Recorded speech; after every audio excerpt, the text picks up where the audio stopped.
Bienvenue dans le plus grand parc attractif de Guadeloupe à Sainte-Anne, Karukéraland. Le parc Karucoco vous accueille pour des moments de détente, de sensations, de confort et de formidables moments conviviaux. Le parc de Karucoco, impasse des Sapotilles, route de Delair à Sainte-Anne. Karukéraland, c'est aussi Karucoco Lodge, des appartements d'exception à proximité du parc. Piscine, jacuzzi, jardin privatif, des espaces accueillants avec une décoration hors du commun. Des moments de détente uniques en Guadeloupe. Réservez dès maintenant votre séjour sans plus attendre. Martinique Actualité.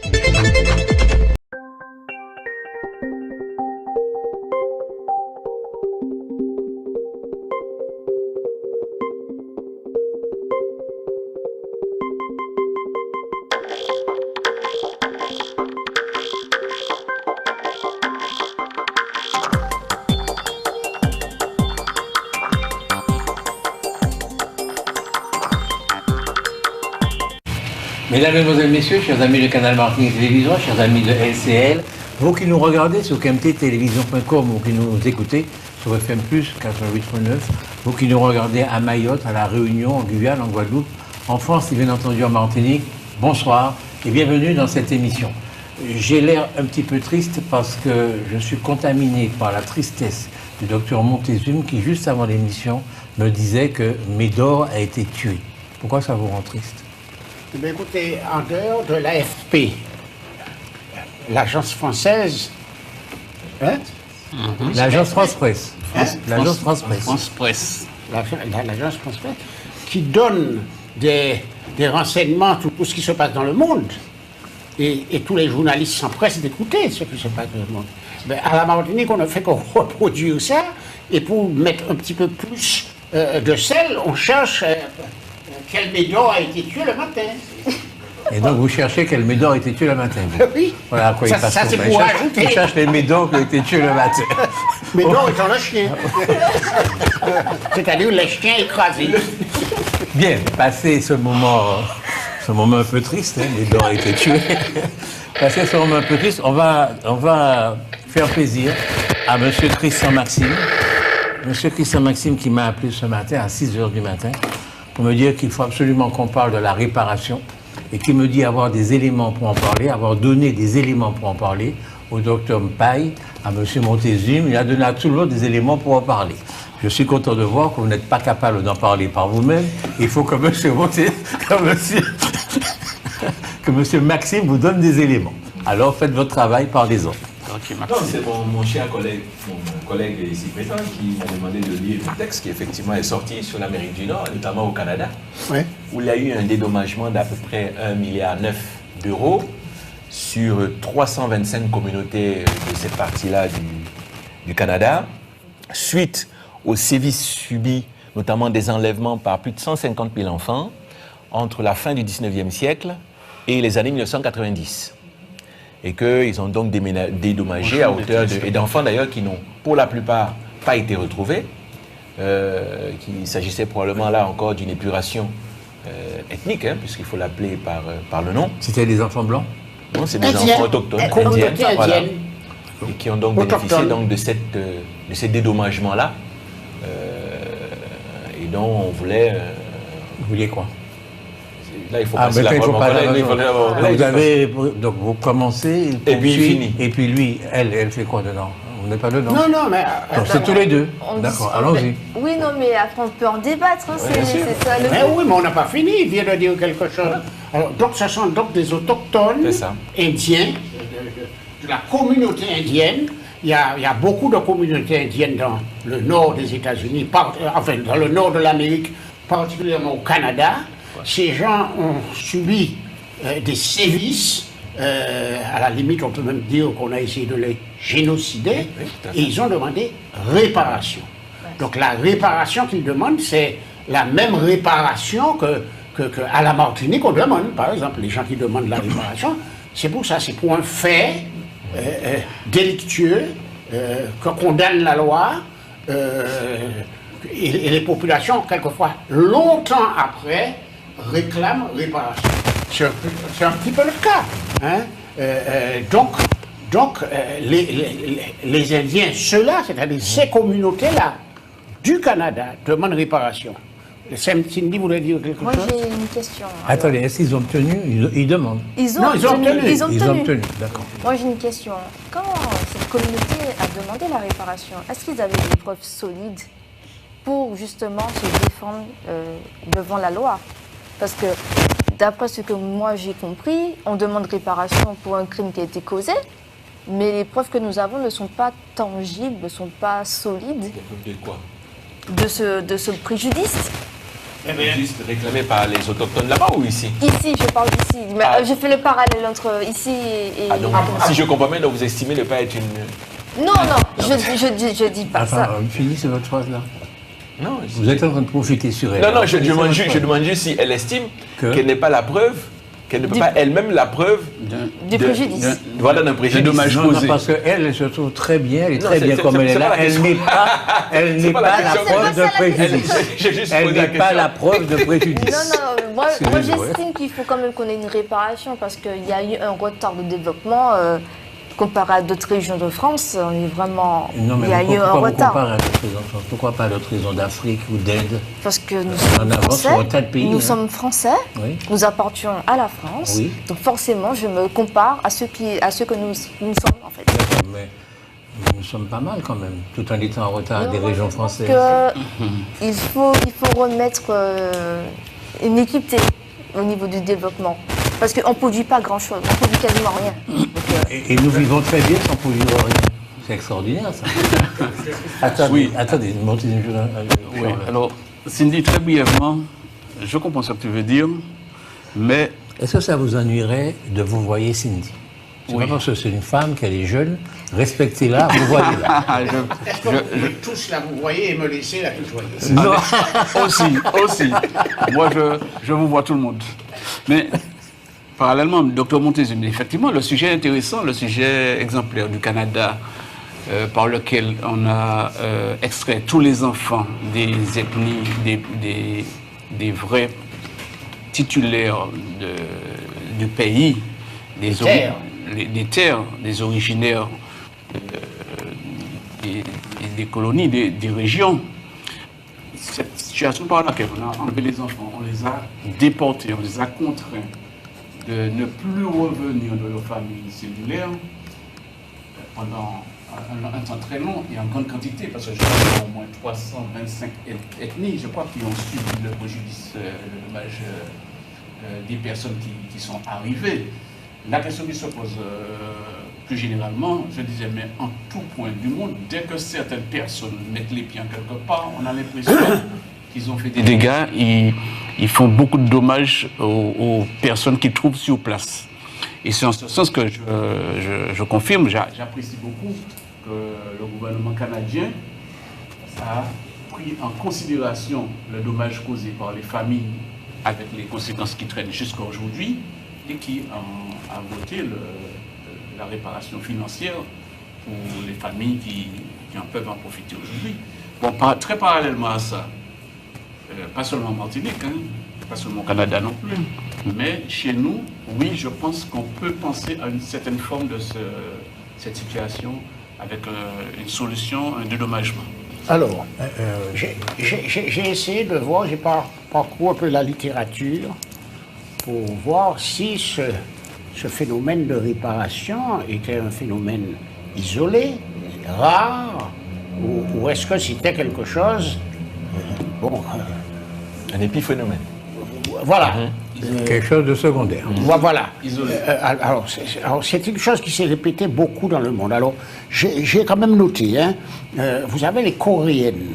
Pendant la guerre de Corée, on avait réduit une partie de la population de la Corée, surtout les femmes, en prostituées. Excusez-moi, on, c'est qui? Les Américains. D'accord. Dites bien les Américains. Oui. Ce qui fait que la Corée a demandé réparation pour le crime commis contre les femmes et ont obtenu réparation. Vous avez les Japonais. Lors de la dernière guerre mondiale, les Japonais qui habitaient les États-Unis étaient devenus suspects. Les Américains se disaient, comme on est en guerre contre le Japon, il risque d'être comment on dit, la 5e colonne à l'intérieur de chez nous-mêmes. Et on les a internés, on les a mis dans des endroits qui étaient fermés, donc on les a mis dans des camps. Et quand la guerre s'est terminée, ces gens-là ont dit aux États-Unis, vous n'aviez aucune preuve qu'on allait ou vous trahir ou faire quoi que ce soit, il faut nous réparer. Et les Américains les ont réparés. Alors, il y a les Indiens d'Amérique, mais pas ceux dont on parle. Ceux dont on parle, ce sont ceux du Canada. Alors là, maintenant, ce sont ceux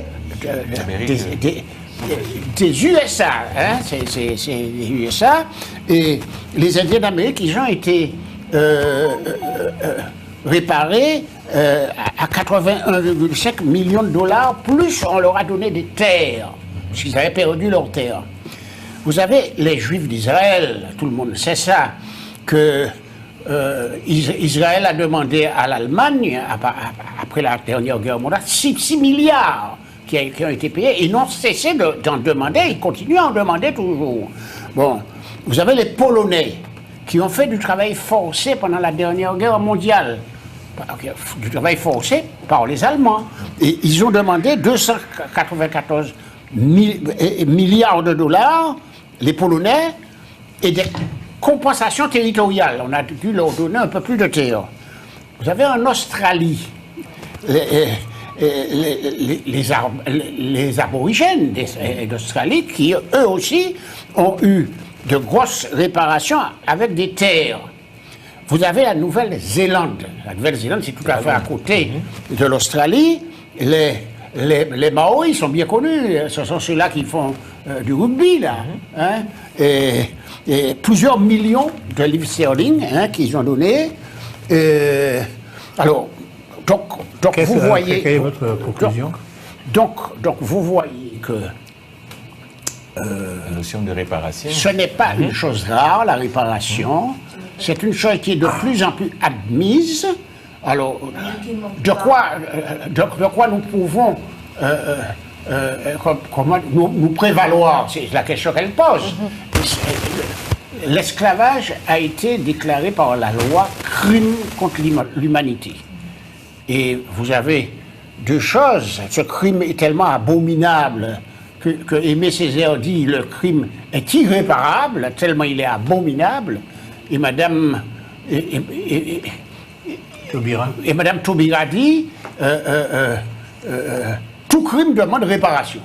Bon, alors, il y a des gens qui souvent disent que Césaire n'était pas pour la réparation. Du fait qu'il ait dit, le crime est tellement abominable qu'il est irréparable. Je crois que vous avez quelque chose dessus, là, sur ce que dit Aimé Césaire. Alors, ce que dit Aimé Césaire, on le retrouve dans le Progressiste. Hein, il s'agit d'aller aux archives du Progressiste pour voir ce que dit Aimé Césaire, qui est interviewé par une journaliste bien connue qui est, je crois, la sœur ou l'enfant du grand avocat réunionnais, Vergès, par Madame Vergès, qui l'a interviewé, et c'est sorti. Vous avez trouvé? Oui, c'est bon. C'est sorti sur le Progressiste. Bon, on va croire que je suis contre la réparation. Ce serait une polémique de plus absolument inutile. Je pense que les Européens ont des devoirs envers nous, comme à l'égard de tous les malheureux, mais plus encore à notre égard pour des maux dont ils sont la cause. C'est cela que j'appelle réparation, même si le terme est plus ou moins heureux. Voilà, alors, cette déclaration d'Aimé Césaire est parue dans le Progressiste du 4 mars 2020. Donc, c'est relativement vieux.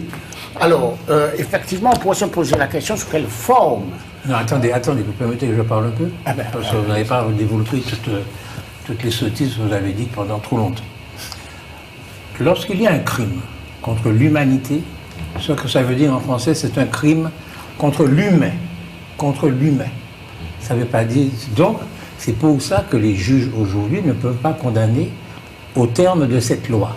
De crime contre l'humain. C'est ça que veut dire l'humanité. Lorsqu'il y a un crime, il peut y avoir l'auteur principal et puis il y a les complices. Et les complices peuvent être punis au même titre que les auteurs principaux. Tout le monde est d'accord là-dessus. Ouais. Dans la traite des nègres, la traite transatlantique, Il y a un auteur principal, c'est l'Européen. Et il y a un complice, c'est l'Africain. C'est l'Africain. Parce que, dans un premier temps, dans un deuxième temps, très rapidement, les Blancs se sont contentés de rester sur les côtes, et ce sont des Africains qui allaient faire la guerre à d'autres Africains, ou même, sans leur faire la guerre, qui allaient prendre des Africains, leurs frères, et qui allaient les vendre aux Blancs. Ce qui veut dire, là, écoutez, je veux bien que vous en discutiez, ce que je dis là, ce sont des faits. Non, mais j'ai une question. Attendez, laissez-moi finir, parce que... Ce sont des faits que vous avez décrits, mais non, c'est des faits que vous êtes allé fouiller dessus. Excusez-moi, ce sont des faits, sont des faits. Vous avez pris ça où? Donc, mais tous les livres qui parlent de la Compagnie des Indes, etc. Merci. Et les livres sont écrits par qui? Laissez-moi vous... Par les Je pose juste une question. Les livres sont écrits par qui? Attendez. Alors, je vous pose une question. Les livres sont écrits par qui? Attendez. Je vous réponds. Les livres sont écrits par qui? Je vous réponds. Oui, allez-y.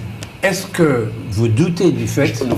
Les livres sont écrits par qui, M. Laouché? Par des Européens. Merci. Okay. D'accord, bon, ça va, ça me va. À partir du moment où c'est eux qui écrivent, ça me va. Et que vous adoptez cette théorie. Vous avez raison, vous avez raison, vous avez raison. Je vous pose une question. Mais moi j'ai une question. Mais laissez-moi...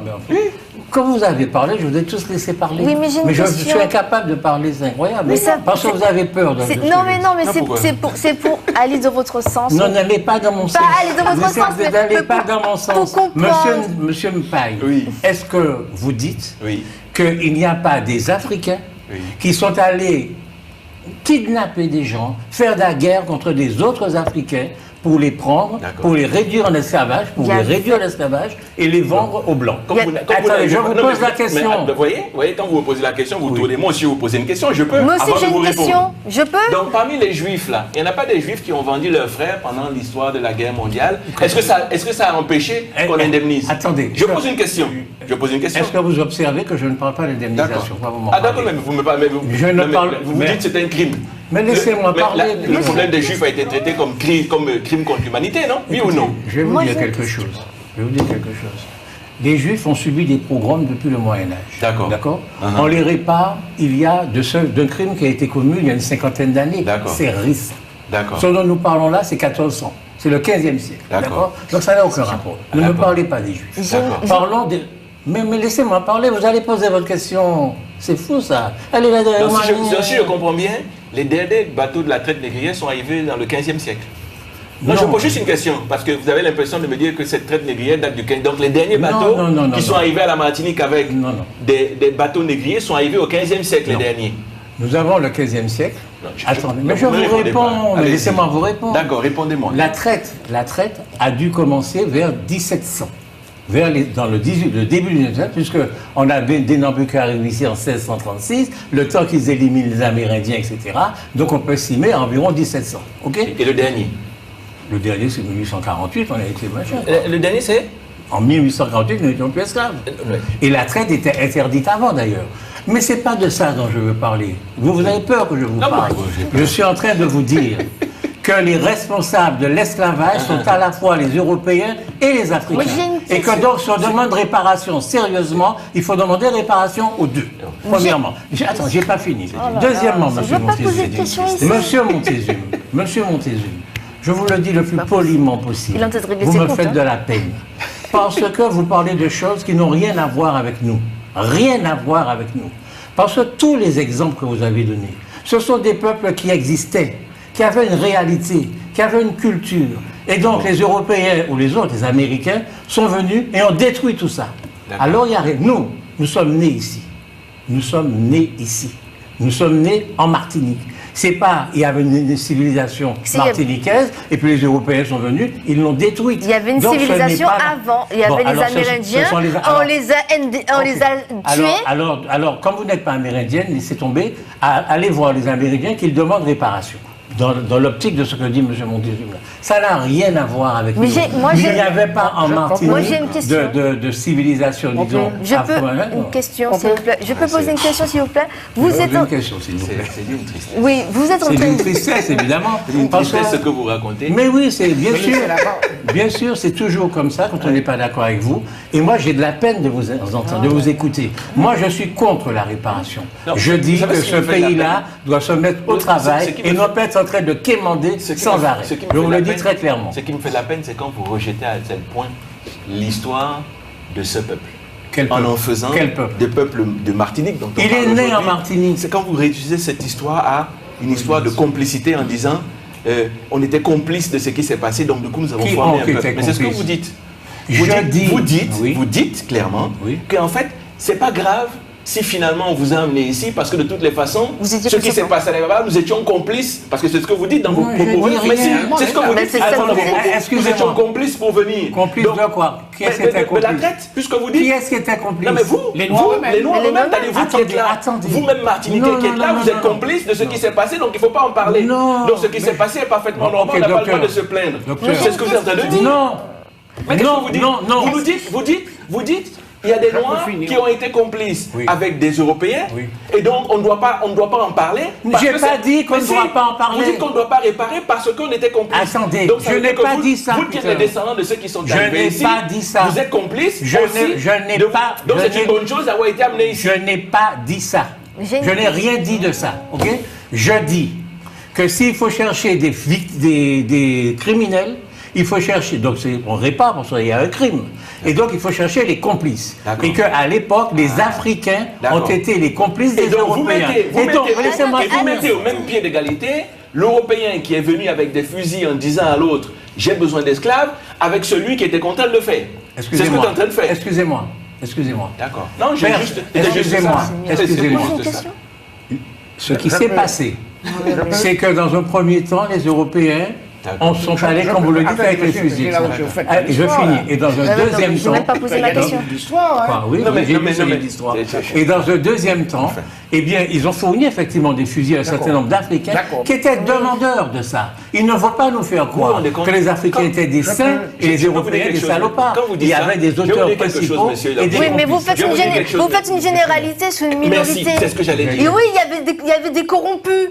Mais c'est pas tous les Africains. Voilà, c'est pas tous les Européens non plus. C'est pas tous les Européens. Mais on dit pas tous les. On parle des colons. On parle des colons. On parle pas de tous les Européens. Mais moi je vous parle pas de tous les Africains. Mais c'est ce que vous dites. Alors je vous dis que les Européens qui faisaient la traite des nègres, qui avaient un système organisé, avaient des complices africains, avaient des complices qui étaient parfaitement organisés. Et donc vous dites que c'est des peuples qui l'ont fait.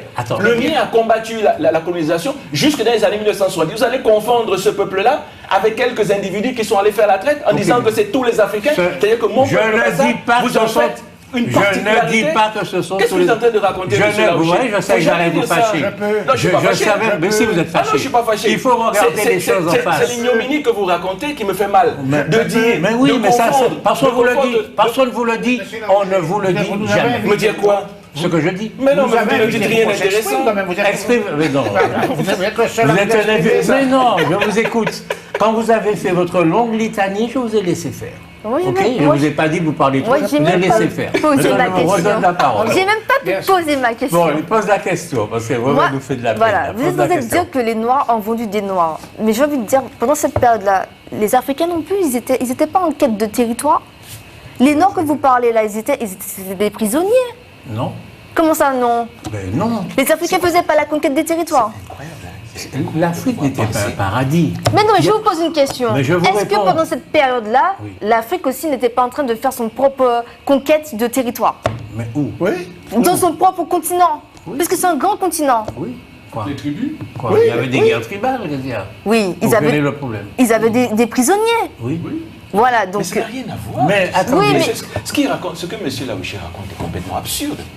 Absurde de dire que des gens ont planifié. Mais oui, c'est ce que je... Planifié depuis chez eux. L'esclavage, en disant nous allons faire le truc triangulaire. On prend ici, on amène là, on fait ça. Et puis vous venez le mettre sur le même pied d'égalité, ceux qui l'ont planifié, et puis ceux qui ont attrapé en disant il faut que tu ailles récupérer tel ou tel machin, et vous dites ils sont sur le même pied d'égalité, que nous devons les connaître, donc que tous les Africains, donc les Africains en général, nous allons en faire. Non mais c'est ignoble ce que vous racontez là. Mais je n'ai pas raconté ça. C'est ignoble de vous-même. Je n'ai pas raconté ça. Ce n'est pas ce que je dis. C'est complètement ignoble ça. Ce n'est pas ce que je dis. Au même pied d'égalité, les Européens... Docteur Mpaye. Ils étaient deux à le faire, il y avait les Africains qui le faisaient. Mais vous faites des Africains un peuple.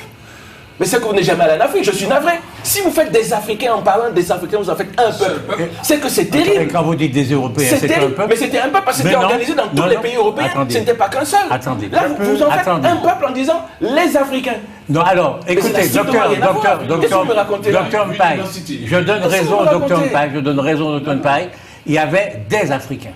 Et donc, si on veut réparation, il faut aller chercher quels Africains. Très bien. Où? Alors, oui, mais voilà. Où est-ce qu'il y avait alors que des là, c'était Africains? des organisations d'État qui le faisaient. Attendez. C'est l'État. Ce ne sont pas quelques Africains. On parle d'États constitués qui ont organisé le système. Voilà, qui ont et signé les vous venez les comparer en disant c'est quelques gens qu'ils ont employés. Vous devez les mettre au même point d'égalité que des États qui vont tirer des profits. Qu'est-ce que vous me racontez là? Attendez. C'est vrai. Comment vous pouvez raconter ça là? Comment vous pouvez vous mettre debout assis et nous dire c'est la même chose? Je comprends que ça vous fâche. Même que vous avez des... C'est pour ça que je vous dis... C'est l'idiotie des propos que vous tenez qui me glace. C'est pour ça que je vous dis, il y a l'auteur principal, il y a le complice.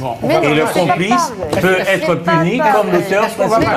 L'auteur principal, c'est l'Européen. Le complice, c'est un certain nombre d'Africains, de tribus africaines, de guerriers africains. Il faut les rechercher aussi si on parle de réparation. Ensuite, je vais vous dire quelque chose. Ce qui est terrible dans la traite, monsieur docteur Mpaye, ce qui est terrible dans la traite transatlantique, c'est pas l'esclavage en soi, finalement. Parce que l'esclavage, je vous parle, l'esclavage, c'était un truc, toute l'Antiquité, les gens étaient esclaves. En 1789, il y avait encore des esclaves en France. En France. Bon, c'est pas ça le bruit des esclaves.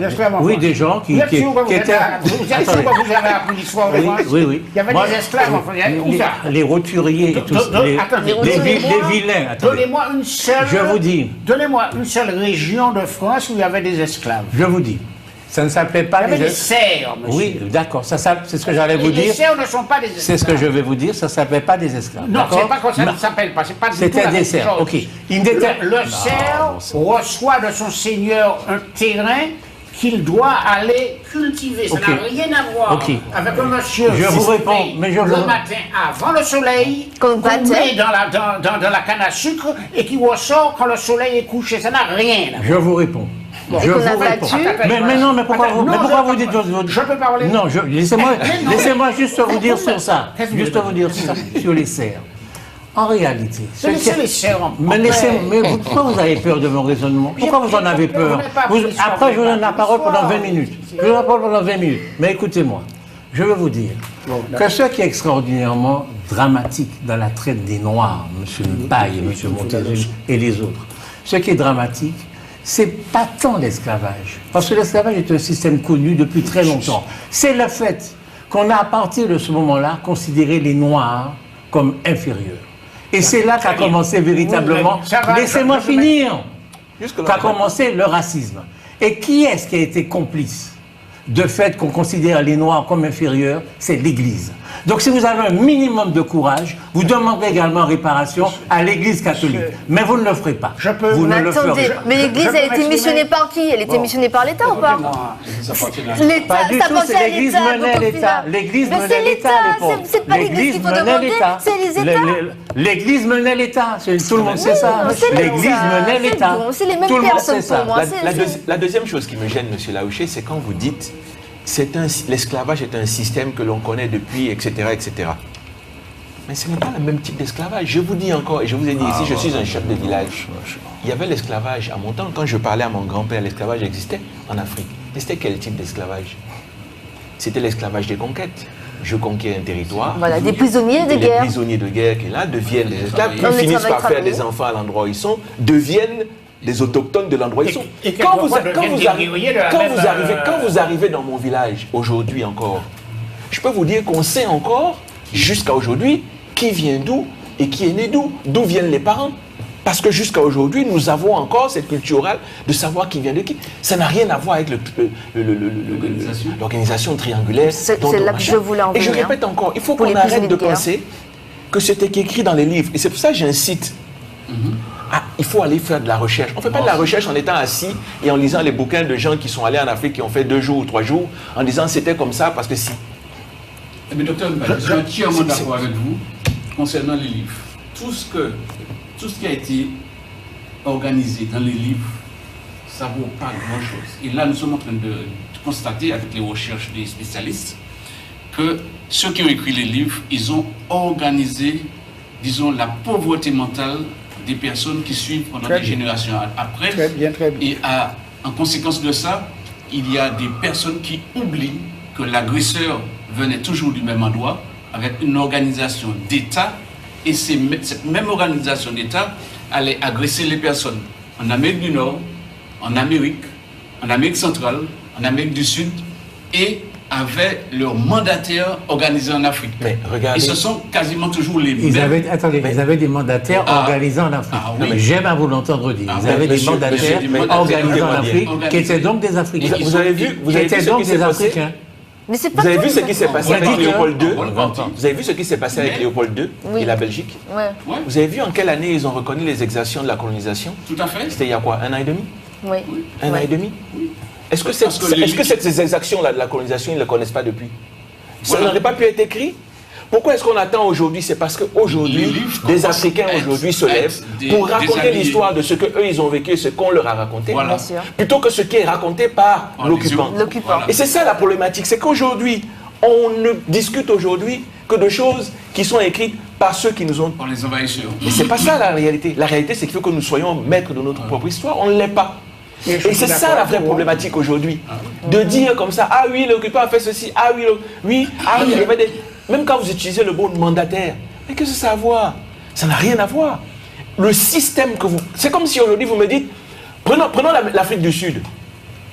L'Afrique du Sud a été une colonisation jusqu'à 1990 à la sortie de prison. Ça fonctionnait comment? Ils étaient plus nombreux. Ils n'étaient pas plus nombreux. Vous allez accuser ceux qui étaient dans la police sud-africaine de pouvoir mater les Noirs. Mais c'était comment le système? Parce que c'est exactement le même système qu'il y avait dans les colonies. On employait des gens Pour faire le sale travail. pour faire le sale travail. Est-ce que ça veut dire que tous les gens qui étaient dedans étaient forcément complices? Exactement. Non. C'était une époque où pour se révolter, il fallait avoir des moyens pour le faire. Ils n'avaient pas les moyens. Et on transforme ça en c'était des complices, c'était des ceci. Je vous signale que l'État sud-africain a résisté jusqu'à une heure et qu'il n'est tombé que parce que les Occidentaux ont mis de la pression et ont refusé de soutenir le pouvoir en question. Mais ça veut dire que jusqu'à aujourd'hui, cet État aurait continué à persister. Et aujourd'hui, on veut en faire de ce qui s'est passé comme quelque chose qui... Ah, non, il y avait des complices. Mais dans ces cas-là, je ne comprends plus. Non, mais dans tous les modes d'agression de pays, d'État à État, il y a eu une organisation d'agresseurs, mais c'est vrai qu'il y a eu toujours une partie de personnes sur place qui facilitaient les choses, même si en un deuxième temps, les têtes qui étaient sur place, qui étaient en complicité, même si l'agresseur, à un moment, leur coupe la tête à nouveau, et les remplace à tout le rôle. Oui, mais non, et on peut pas... organise la division à l'intérieur des pays envahis et s'enrichissait et la situation continue jusqu'à aujourd'hui. On peut pas mettre les mêmes choses, on peut pas mettre les mêmes, on peut pas les mettre sur le même niveau, quoi. Vous avez bien dit tête penseur. Eux, c'était juste les bras. Excusez-moi, vous avez un auteur principal dans un crime et puis les complices. Je ne peux pas. C'est pas vrai. Ils ont été menacés. Peut-être qu'on a pris leurs parents en otage. On l'avait inventé. On a pris leurs parents en otage. Excusez-moi. On sait pas. Moi, j'étais pas là. Mais alors, pourquoi vous dites des bêtises? Excusez-moi. Vous dites des bêtises aussi. Quand on a soulevé ce problème, c'était pas pour aller chercher ce genre de choses. C'est pas ce qu'on a dit. On a dit que le Canada reconnaît longtemps après, des siècles après ce qui s'est passé, et répare. Et la question, j'ai énuméré une liste que M. Laouché a trouvée fort longue, mais elle est longue parce qu'en réalité elle est longue, de gens qui ont été réparés, et je m'apprêtais à dire les raisons qui me poussent à dire qu'il faut réparer à la Martinique. Je n'ai pas eu le temps de le dire. Il est parti dans une diatribe excessive. On va dire que c'est excessif, mais enfin, je peux dire comme Jésus, pardonnez-leur, Seigneur, il ne sait pas ce qu'il dit. enfin, on va lui faire. Alors, je disais donc que si vous regardez de l'abolition de l'esclavage en 1848 à 1946, Ça fait, grosso modo, un demi-siècle. Dans ce demi-siècle... Excusez-moi, ça fait beaucoup plus. Ça fait près de 100 ans. d'années. Mais non, je parle ça fait 100 ans. Oui, ça fait 100 ans. Alors, 100 ans après, la situation des Martiniquais descendants d'esclaves était dans un état tel d'inégalité par rapport au reste de la France que Aimé Césaire, toujours lui, avec les communistes bien entendu, ont demandé qu'il y ait une départementalisation, c'est-à-dire une assimilation. Oui, mais assimilation. Une assimilation. Assimilation, oui.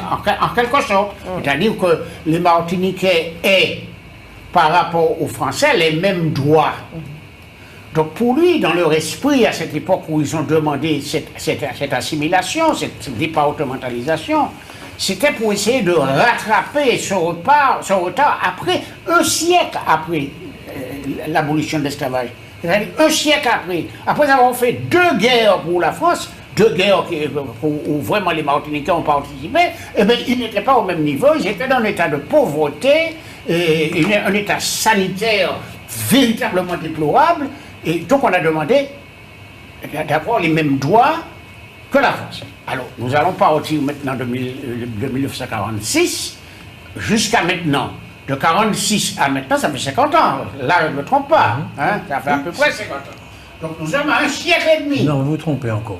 72. Ça fait 74. Ça fait beaucoup plus. Vous voyez, ça fait encore beaucoup plus. Bon, alors, plus de 50 ans après, plus de 80 ans après, c'est près de 80 ans. Près de 80 ans après, la Martinique se retrouve dans un retard que je ne cesse de souligner sur ce plateau par rapport à la France.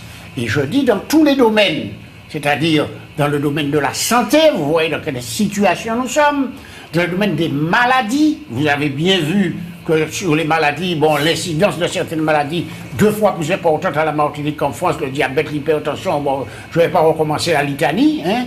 Une agriculture qui a pratiquement disparu, elle essaie de se remettre à flot, mais il y avait 40 000 hectares de terre cultivées à la Martinique.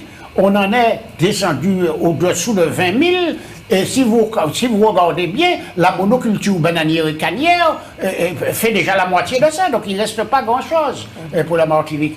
Bon, donc nous sommes toujours dans une situation vraiment déplorable à tous les niveaux, et ça mérite réellement un rattrapage. Alors, ça mérite un rattrapage. Et ce rattrapage pourrait être, pour moi, mais ça n'engage que moi. Et je voudrais engager les Martiniquais avec moi dans ce combat-là. Et ce rattrapage ne peut se faire que si on nous aide. Et c'est un peu ce que Césaire dit, ce que vous avez dit, c'est ce que Césaire dit. Césaire dit, il faut qu'ils nous aident, parce que c'est eux qui nous ont mis dans cet état-là. Bon, alors, donc, une réparation pour moi bien faite devrait pouvoir remettre la Martinique pratiquement au même niveau, je ne parle même pas plus, mais au même niveau économique, social et sanitaire que la France, par exemple. Donc des grands projets sur les hôpitaux, des grands projets sur la santé, des grands projets sur l'agriculture et la pêche, etc., de telle façon que le niveau est.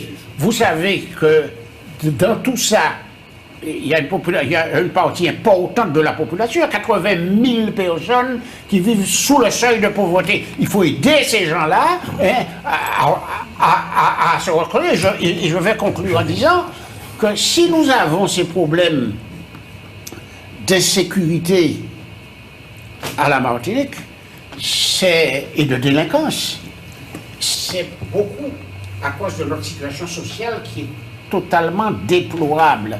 J'y suis tous les jours, j'y travaille tous les jours, donc je sais de quoi je parle. Je dis cette situation a besoin de moyens importants pour sortir cette population de sa situation. Et c'est bien ce que demandait Césaire. D'accord. Voilà.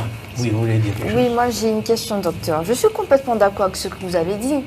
Mais je prends l'exemple du Canada, les enfants qu'on a retirés des familles, qu'on a mis dans des pensionnats, il y avait des preuves tangibles pour pouvoir plaider le problème en justice. Il n'est pas plus tangible que ce qu'on vient de dire. Mais la question c'est, est-ce qu'on a des preuves tangibles? Est-ce qu'il y a des documents? Laissez-la parler, quand vous parlez, vous interrompez pas. Pourquoi vous les voyez plus tangibles que ça? Mais voilà, mais est-ce qu'on a dit... Je suis pour la question. Qu'est-ce que vous appelleriez, par exemple, une preuve tangible? Sortir... je sais pas, un courrier, une lettre, un document... Mais on a des documents. Attendez. Qui dit, par exemple, les Amérindiens qu'on a retirés des familles pour les passer d'autre part, ils ont souvent eu des documents écrits pour dire qu'on Pourquoi vous dites ils ont sûrement eu? Mais ça, c'est récent. Docteur, vous voulez parler? Oui, non, voilà. je voulais juste... Mais non, mais on n'a pas répondu à sa question. Hein. Attendez. On n'a pas répondu à sa question. Hein. Bon. Personnellement, la problématique de la réparation ou pas la réparation n'est pas pour moi le sujet. Pour moi. Le sujet, c'est la façon dont M. Laouché vient de présenter les choses, qui pour moi est un vrai problème. C'est quelle histoire on raconte à nos enfants. L'histoire de la Martinique, laquelle on raconte. Parce que on ne peut demander l'histoire, la réparation dont vous parlez. Pour moi, on ne peut demander une réparation que si on a des fondements à cette réparation. Oui, c'est ce que dit Cindy. On ne peut le demander que si on a les fondements. C'est ça que je dis. Or, beaucoup d'élites de ce pays se refusent, j'insiste, se refusent à faire l'aggiornamento de cette problématique. De savoir, c'est quoi exactement ce que nous sommes? Qu'est-ce que nous sommes exactement? Comment on l'écrit, ça? Ne l'écrit-on jamais? Auquel cas on fait comme M. Laouché. On dit qu'il n'y a pas besoin de réparation. Nous sommes un peuple neuf. Et on continue en tant que peuple neuf. De la situation dans laquelle nous sommes là. J'explique ce que je sens, ce que je sous-tends. Soit on dit on est un peuple neuf, né en 1848, comme il a toujours l'habitude de le dire, et que le reste, on n'en a pas besoin, on n'a pas envie. Nous sommes français, nous allons continuer dedans. Quitte à ce que nos enfants, nos petits-enfants ne trouvent pas leur repère, ne savent pas ce qu'ils sont quand ils sont dans une communauté, ou qu'ils n'arrivent pas à se définir par rapport à telle ou telle chose, et que de toute façon, ça n'a pas d'importance. Et c'est ce que vous dites souvent. Que pour vous, ce qui est important, c'est que vous êtes martiniquais, et que à partir du moment où vous dites vous êtes martiniquais, ce qui se passe autour vous importe peu. Ou alors de dire que quelque part, quand vous arrivez dans un endroit, X ou Y, et que les autres, forcément, cherchent à vous définir qu'est-ce que vous êtes, et que vous leur dites je ne sais pas ce que je suis, ou alors ce que je suis c'est martiniquais, mais les martiniquais, qu'est-ce que c'est? Parce qu'en réalité, c'est ça. Non, mais s'il nous dit ça, à partir du moment où il vous dit, martiniquais, je ne sais pas ce que c'est, parce qu'on est défini par rapport, vous pouvez dire ce que vous voulez, on ne définit pas par rapport à une couleur de peau. Comment on se définit dans l'univers que nous sommes aujourd'hui? Moi, je me définis très bien en tant que martiniquais. Alors, je vais vous dire, rassurez-vous. C'est ça la problématique, c'est comment on transmet ça. Quand vous dites réparation, comme M. Montesi me dit, il faut des réparations. Mais la plupart des jeunes ne savent pas ce que ça veut dire. Réparation par rapport à quoi? L'histoire ne leur est pas enseignée. Ou ce qui leur est enseigné est enseigné par celui qui vous a fait venir. C'est-à-dire un complice. Mais oui. Et quand vous dites complice aussi, voilà, donc vous n'avez et pas... que cette histoire-là vous est enseignée par l'autre. Comment est-ce que vous pouvez vous forger une idée de ce que ça peut être une réparation si en fait vous n'avez pas vous-même une idée de votre propre histoire? Parce que la réalité elle est là. Qu'est-ce qu'on en fait de ça? Et je peux comprendre que M. Laouché dise je n'ai pas besoin qu'on me répare quoi que ce soit, ça ne m'intéresse pas. Je peux le comprendre. Merci. Mais je peux aussi comprendre que d'autres disent non. Si nous continuons comme ça, ça veut dire que nous sommes un arbre sans racines. Mais oui, c'est qu'on a besoin de racines. Il y a des gens qui disent ça. J'ai besoin d'avoir des racines. Mes racines peuvent être indiennes. Mes racines peuvent être françaises ou européennes. Mes racines peuvent être africaines. Et j'ai besoin de ça pour avancer.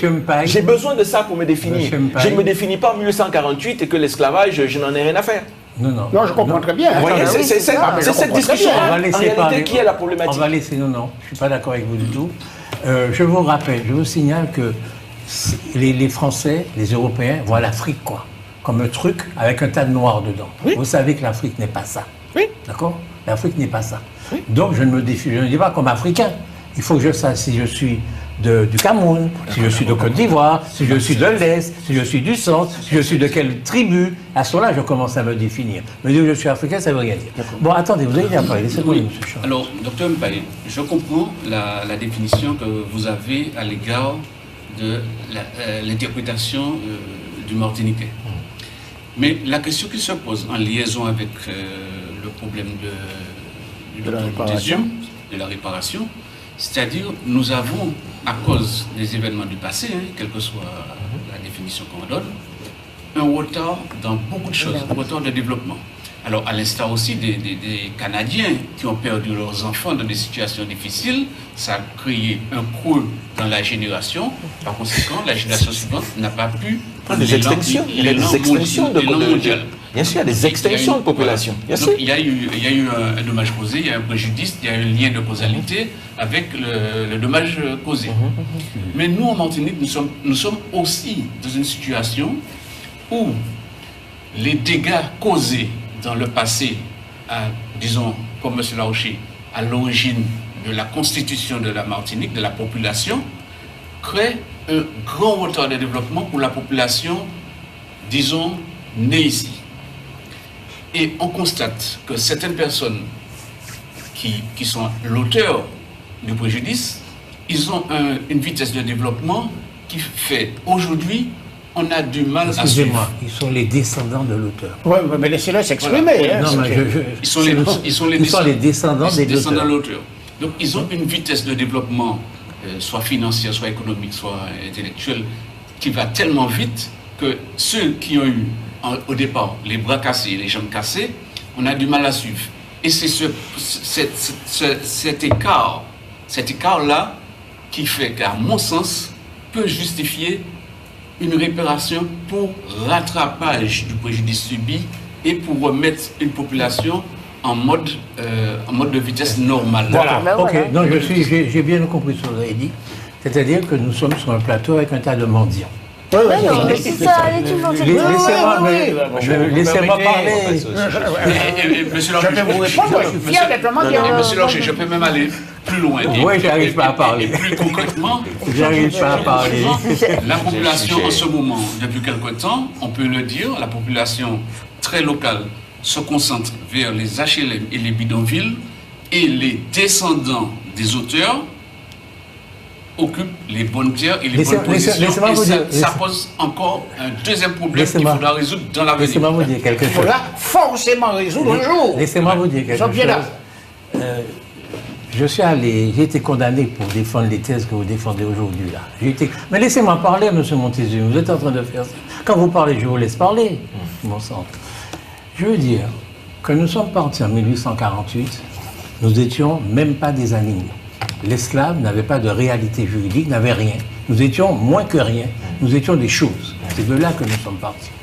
Nos parents, M. Montezuma, M. Charles Montezuma, nos parents ne se sont pas mis à demander réparation.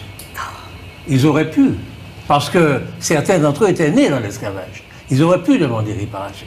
Ils n'ont pas fait ça. Pourquoi? Ce n'était pas Attendez, je ne sais pas. Pourquoi ça vous dit que vous ne savez pas? Voilà, vous savez. Pourquoi vous ne me laissez pas parler? Mais vous savez, moi ce que je veux, Pourquoi c'est vous ne me laissez pas Voilà, faut me dire dites-le, pourquoi. dites-le. Moi, je veux que vous me disiez pourquoi. Laissez-moi parler. On sait pourquoi ils n'ont pas demandé Laissez-moi réparation. parler. Monsieur Larcher, c'est très bien Mais pourquoi. laissez-moi parler. Il sait très bien pourquoi. Voilà. L'homme de l'esclavage, Il sait très bien pourquoi. Il fallait survivre. l'assiette de ceux qui étaient Mais il sait très présumés bien. Non, il ne faut pas lui demander expliquer, il sait réparation, pourquoi. leur assiette dépendait de l'auteur. Est-ce que ça vous ennuie Donc, que je il pouvait parle? pas- il pouvait On pas a se compris. révolter. Attendez, Il fallait attendre. moi, je vous Il fallait le bon attendre. moment. Et puis il fallait Le bon moment, c'est survivre. maintenant. Il fallait vous dis. survivre. Attendez, je vous dis, nos parents n'ont pas demandé réparation, c'est un fait. Alors vous pouvez assises là me dire, oui, ils n'ont pas demandé réparation parce que ceci, parce que cela. En tout cas, ils n'ont pas demandé réparation. Qu'est-ce qu'ils ont fait?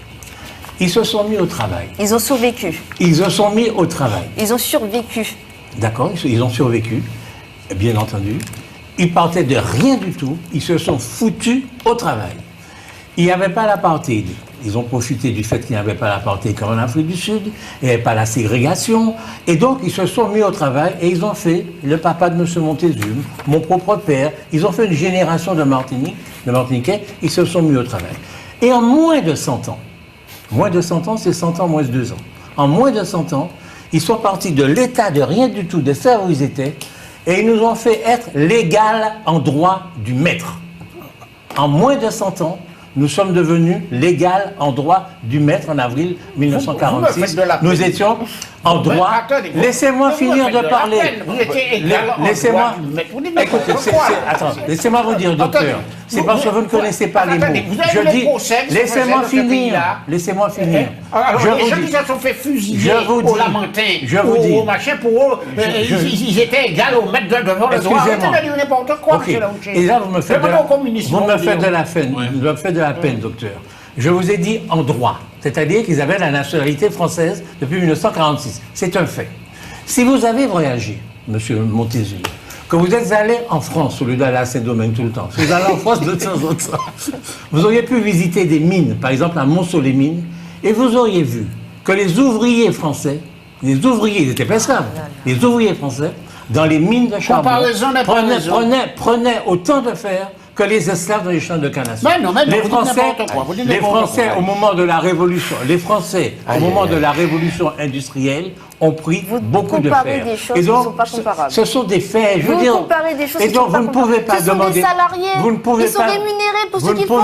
Non, non. Vous ne pouvez. Comment ça, mais non? Les enfants travaillaient, les femmes travaillaient. C'était horrible. Je vous assure, allez dans un chemin. Je conseille ça. Mais non, mais laissez-moi parler, putain. Qui étaient relevés de force chez eux. Mais si vous venez de faire, vous venez de faire en disant qu'ils prenaient autant de fer. Donc en réalité, valait mieux avoir. Mais pourquoi dans ces cas-là, on n'a pas pris les gars de mines, des mines dans les machins pour venir laissez-moi finir. Ce que je suis en train de dire, c'est que la France et l'Europe. Mais laissez-moi finir, bon sang.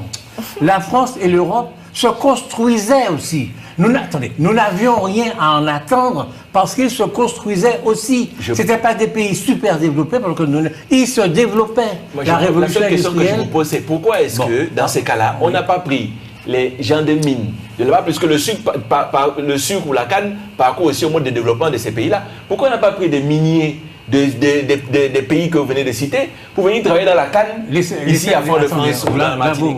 Là, je parle sérieusement, vous plaisantez. Mais non, c'est vrai.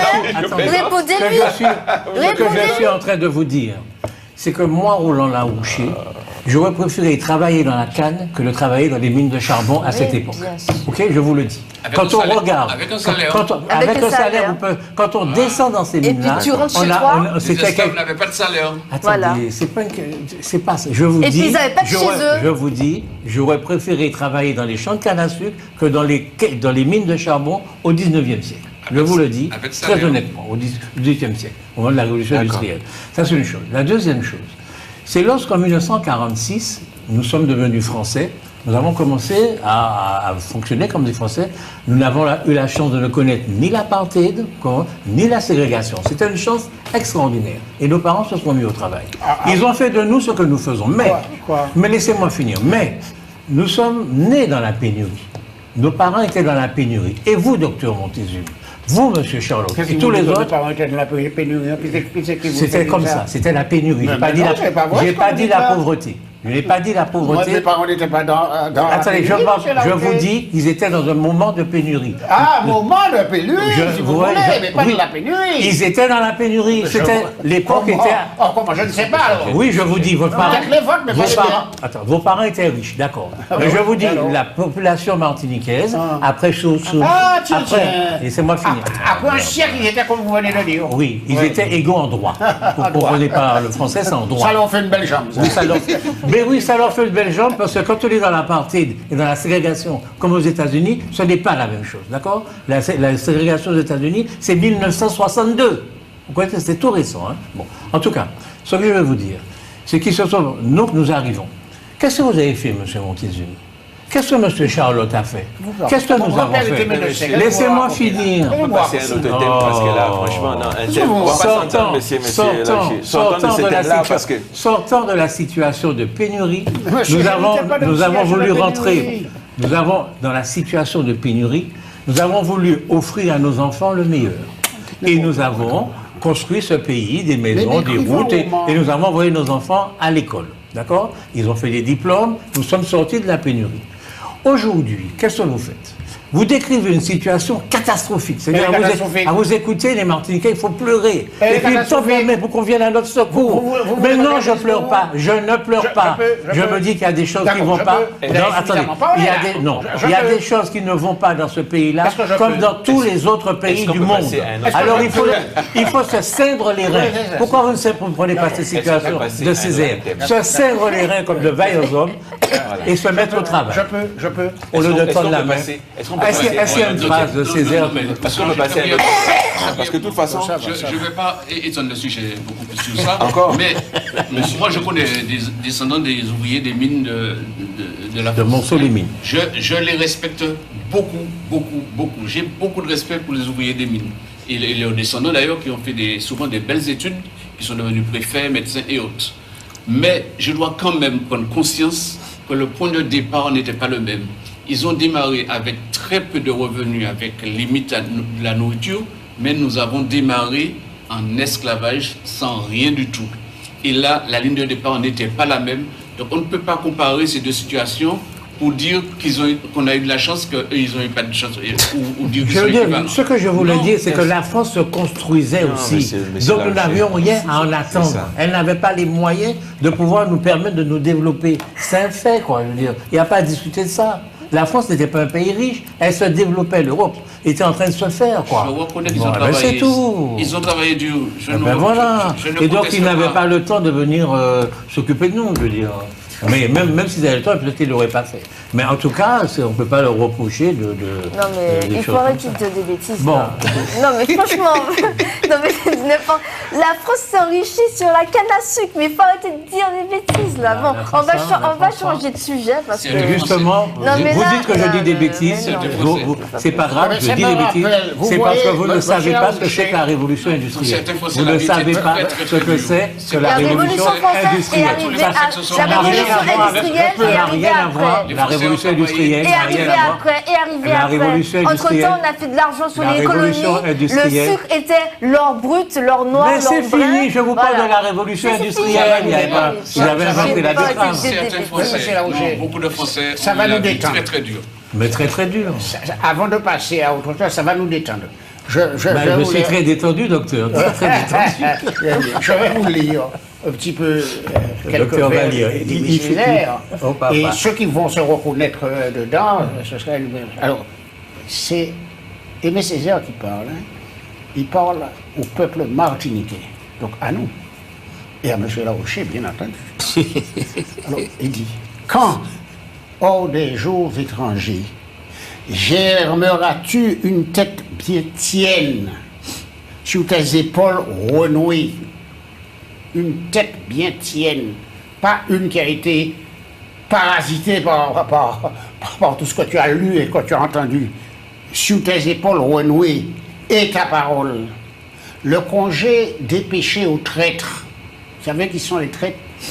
C'est ceux qui trahissent la cause. Aux maîtres. Vous savez qui sont les maîtres? Les maîtres actuellement, c'est tous ceux qui nous affament. C'est-à-dire qui... Mais je ne suis pas affamé, docteur, je ne suis pas affamé. C'est fou, ça. J'appelle la femme ceux qui le vivent, que parce qu'on nous donne de l'argent, que nous allons leur remettre dans leurs hypermarchés. Voilà les maîtres. Et le pain restitué, la terre lavée. Quand donc cesseras-tu d'être le jouet sombre au carnaval des autres, ou dans le champ d'autrui, l'épouvantail désuet? Demain, à quand demain, mon peuple, la déroute mercenaire? Fini la fête, mais la rougeur de l'Est au cœur de balisier. Et il termine, peuple de mauvais sommeil, c'est peut-être la cause, de mauvais sommeil, rompu, peuple d'abîme remonté, Et il continue et il termine, demain, plus haut, plus doux, plus large. Nous sommes jusqu'à aujourd'hui incapables de faire ça. Vous avez vu la discussion que nous avons? Qu'est-ce que je veux dire, Cindy? Je n'avais pas fini de parler à Cindy. Je n'ai pas fini de parler à Cindy. Est-ce qu'on peut passer? Est-ce que vous avez vu, Cindy? Est-ce que vous avez vu la discussion que nous avons toujours alors qu'il nous a bien expliqué que notre tête, nous devons la refaire. Elle est mal faite parce qu'on nous a enseigné ce que les Blancs ont mis dedans. Et il y en a qui ont toujours ça dans la tête, qui n'arrivent pas à extirper ça de leur cerveau. Je vous dis quelque chose. Parce que c'est sérieux, là, c'est sérieux ce truc-là. C'est-à-dire qu'il y a, je répète, sortant de la pénurie, quand nous avons commencé à gagner de l'argent, les fonctionnaires, etc., au lieu d'investir... Il y avait des gens archi riches pour parler de pénurie. Au lieu d'investir dans le pays, nous avons lutté contre la pénurie, nous avons donné un maximum à nos enfants, à nous-mêmes. Et c'est aujourd'hui, que la Martinique quand même existe. C'est vrai qu'on a des routes, c'est vrai qu'on a un certain niveau de vie. Il faut maintenant qu'on investisse dans ce pays. Qu'au lieu de passer son temps à aller voyager, vous avez une qu'on idée investisse dans ce pays. Qui vous est propre de la Martinique. Je suis fatigué de vous lire la Martinique. Dans quel état? Vous voulez que je vous lise? Non, on va passer à notre sujet. On va changer de sujet. Moi, je vous dis qu'il faut que vous investissiez. Mais vous investissez, malheureusement. Bon, j'ai investi plus que vous. Non, je vous dis, vous investissez. Je vous félicite. Il faut continuer. C'est comme ça qu'on va s'en sortir. Et ne pas tendre la main comme un mendiant. Oui, je vous donne une leçon. Faites comme Césaire a dit, mettez votre tête bien. Je vous donne une leçon. Sortez de votre tête tout ce qu'on a mis dedans. Continuez d'être un entrepreneur. Continuez d'être un entrepreneur. Ne choisissez pas d'être un mendiant. Non, vous ne pouvez pas. Tout ça nous amène à notre problématique des retraites. Non, 85. Voilà, tout ça nous amène à une problématique des retraites. Bon, alors, de quoi on parle? Des retraites, oui. Parce que tout ça nous amène à une problématique des retraites, parce que tout ça est lié. Ben oui, tout ça existe. Tout à fait. Parce que quand vous avez sorti la litanie de tous les manques que nous avons. Qui? Là, que monsieur... Moi, monsieur Ouli. Oui. Son catastrophisme. En termes de salaire, qu'en termes de travail, il n'y a pas. Qu'en termes de... il n'y a pas, etc. Nous nous retrouvons avec des gens qui arrivent aujourd'hui à l'âge de la retraite, avec des retraites à 600 €, à 800 €, à 1000 €. Parce que justement... Le retour de la misère. C'est le retour de la misère dont on parle. Le retour du décalage entre ce qui se passe à la métropole et ce que Paris ou machin, et ce que Laouché appelle « nous avons beaucoup eu depuis 1948 ». Parce que c'est ça en réalité. Il nous dit que nous sommes très bien, que c'est merveilleux le monde dans lequel nous vivons. Mais en réalité, ce que nous constatons, c'est que nous allons avoir là une série de gens pauvres qui ne pourra pas vont arriver à la retraite. Voilà. Avec cumul. Parce qu'ils n'auront jamais eu le temps de cotiser les 40 annuités, et maintenant on nous en parle de 43. Parce qu'ils auront passé la plupart du temps à ne pas cotiser, sachant qu'ici, une bonne partie des entrepreneurs n'ont pas payé leur cotisation pour les employés. D'accord? On va avoir, au bout de la chaîne, donc des pauvres, mais qui sont censés aider les jeunes, ceux qui sont au début de la chaîne, les plus jeunes, et qui n'ont pas d'argent. Au milieu, des gens qui sont payés au SMIC. Faiblement. Au SMIC. De Martinique, hein? Ouais. Parce que pour moi, on dit qu'on a le même SMIC que la France. Mais en réalité, quand votre vie est plus chère, ça veut dire que vous n'avez pas du tout le même SMIC. On n'a pas le même SMIC. D'accord? Et donc, à ces gens-là, on va leur dire, il faut continuer. Il faut travailler plus. Je ne dis pas qu'il faut accepter que la vie dans laquelle nous vivons, merci Seigneur, on nous l'a donnée. On n'a pas eu besoin de lutte. On a eu les droits, les mêmes droits comme parle monsieur Laouché, que c'est très bien. Et qu'à partir d'où nous avons les mêmes droits, à la limite, de quoi vous plaignez-vous? Oui. C'est ça en réalité. C'est ça en réalité quoi? Oui, de dire que vous avez les mêmes droits. De quoi vous plaignez? On n'a pas eu la ségrégation raciale. Vous n'avez pas eu la ségrégation raciale. Vous n'avez pas à vous plaindre. À la limite, si on peut même vous faire travailler jusqu'à 70 ans, pourquoi est-ce que vous plaignez? Allez-y, parce que de toute façon, vous avez le meilleur système, parce qu'en réalité, vous êtes des Français. Parce qu'en réalité, on peut traduire ça comme ça, on peut traduire comme ça une suite, finalement, de ce qu'est notre pays, de ce qu'est le pays, la Martinique. La réalité, c'est que ça continue à creuser l'écart entre ce que nous sommes. Je lisais, là, il n'y a pas longtemps, vous avez vu à La Réunion, la moyenne des retraites, c'est 1100... je ne sais pas combien. À la Martinique, on a 1200. Alors qu'en métropole, ils sont à combien? 1600. C'est une moyenne. Qu'est-ce que c'est que ce truc? Mais il y a des gens ici à 500, 600. Hein. Mais c'est ce que je dis. Quand on prend la moyenne, je dis on prend la moyenne des gens payés à la retraite à la Martinique, on est à 1200. En métropole, nous sommes à 1600. Docteur. Oui. la solution à ce que vous dites là, c'est de développer ce pays. De trouver des axes de développement pour ce pays. Il faut travailler. Il faut travailler. Attendez. Il faut quand même travailler. Ce que je suis en train de Il vous faut le dire. capital. Et à quel moment que les jeunes travaillent? Il faut le capital. Parce que si les personnes plus âgées continuent à travailler plus longtemps, quand est-ce que nous, les jeunes, on va pouvoir entrer dans la vie active? D'accord. Mais c'est ça la problématique. Ça, c'est une problématique secondaire. Comment ça, secondaire? Je vous le dis pour moi. Quand t'as 25 ans, t'as toujours pas trouvé ton premier travail, c'est grave. Mais c'est ce que je suis en train de vous dire. Pour régler ce problème, il y a deux solutions. Ou bien vous vous mettez comme spectateur de votre propre histoire, vous tendez la main réparée. Vous oubliez la démographie qui disparaît. Laissez-moi finir. Qui c'est qui va travailler? Laissez-le finir. Oui. Et donc, on tend la main, on fait des procès. Le juge peut faire. Laissez-moi faire le le juge, attendez. Le juge peut appeler l'affaire dans 3 ans, dans 10 ans, dans 15 ans, quand il veut. Ensuite, vous irez dans la cour de cassation qui pourra appeler l'affaire dans 2 ans, dans 3 ans, dans 10 ans, quand il veut. Et vous êtes en train de demander. Donc, moi, je vous dis qu'il faut se mettre au travail.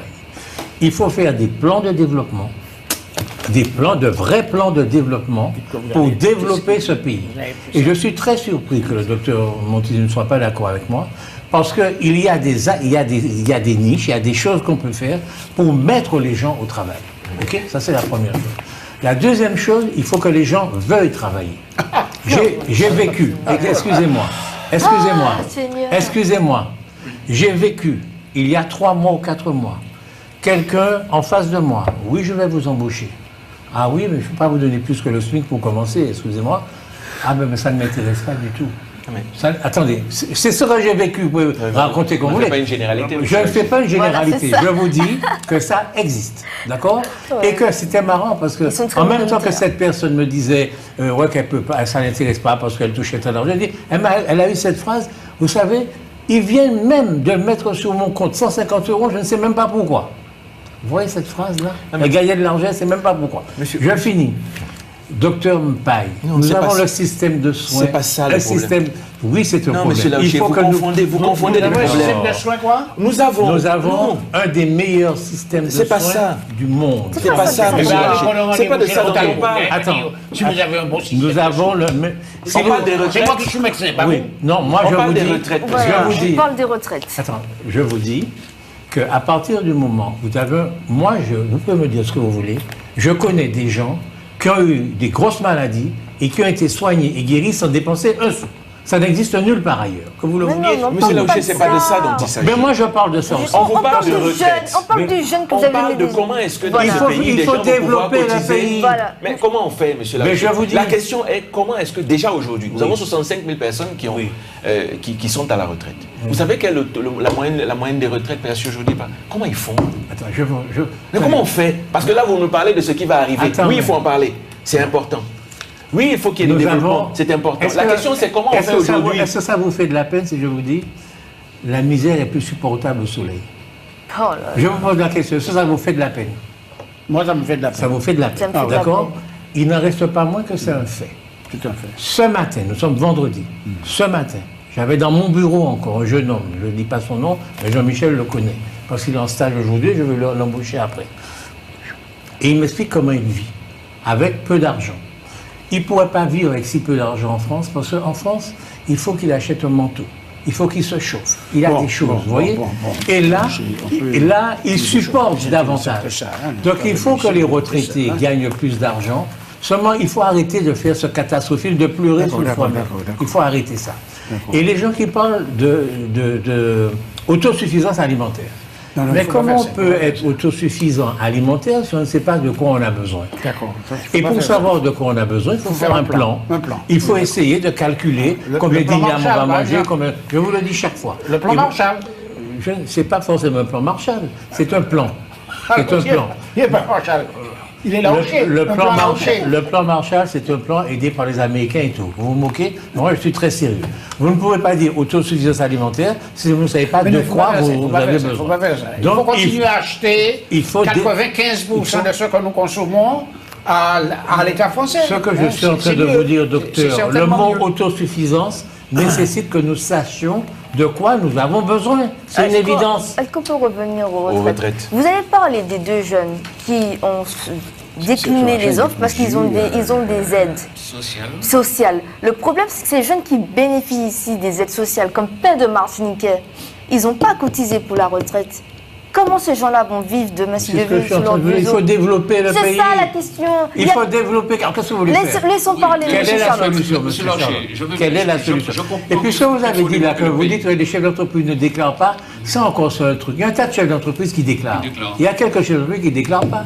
Mais la quasi-totalité des chefs d'entreprise déclarent. Vous parlez de ce qui se passe aujourd'hui. Moi, je vous parle des gens qui arrivent à la retraite aujourd'hui. Vous allez faire les comptes. Vous allez faire les comptes de ce qui se passait dans le passé. Là, on parle des gens qui arrivent à la retraite aujourd'hui. D'accord. Moi, je vais vous donner un exemple de personne qui est arrivée dans votre... Moi, je peux vous raconter l'exemple de quelqu'un qui est arrivé dans mon cabinet ce matin. Allez-y. Il va parce que les gens ne s'occupent pas de leur retraite ici. Il faut s'en occuper. Mais bien sûr. Et il faut s'en occuper dès le plus jeune âge. Voilà quelqu'un qui rentre à la retraite, qui va à la sécurité sociale pour dire, bon, voilà, j'ai mes fiches de paye, voilà mes fiches de paye, etc. Je viens savoir ce que j'ai...